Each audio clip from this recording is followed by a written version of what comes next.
Hello friends, குக்கரில் க்ரீமியான pasta எப்படி செய்யுதுன்னு பார்க்கலாமா? அதுக்கு குக்கரில் நான் ஆயில் சேர்த்துருக்கேன். நீங்கள் வேணால் பட்டர் சேர்த்துக்கோங்க. அதில் பொடியாக நறுக்கின பூண்டு, வெங்காயம் ரெண்டுத்தையும் சேர்த்து லைட்டாக வதக்கி விடுங்க. வெங்காயம் ரொம்ப வதங்கினா அவசியம் இல்லை, லைட்டாக வதங்கினா போதும்.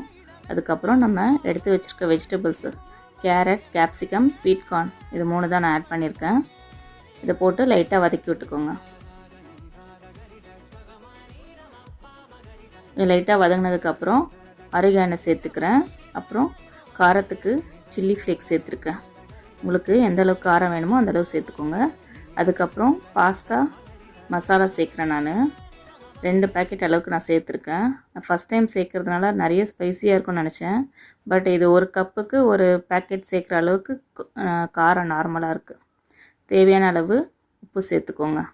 இதெல்லாம் நல்லா வதக்கி விட்டுட்டு நான் இன்றைக்கி 3 கப் அளவுக்கு பாஸ்தா எடுத்திருக்கேன். 1 கப்பு பாஸ்தாக்கு 2 கப் அளவு தண்ணின்ற மாதிரி 6 கப்பு தண்ணி சேர்த்துக்கிறேன். நான் தண்ணி சேர்த்துட்டு ஒரு 3 விசில் விடுங்க. ப்ரெஷர் குக் அடங்கினதும் அப்புறம் நம்ம மற்ற பொருள் சேர்த்துக்கலாம்.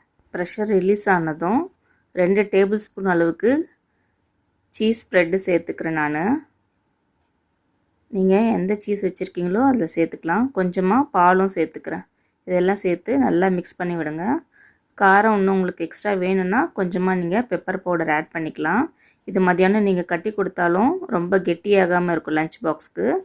கண்டிப்பாக ட்ரை பண்ணிவிட்டு எப்படி இருக்குன்னு கமெண்ட் பண்ணுங்கள். அதே மாதிரி நம்ம சேனலை மறக்காமல் சப்ஸ்கிரைப் பண்ணி ஃபாலோ பண்ணிக்கோங்க. தேங்க்யூ.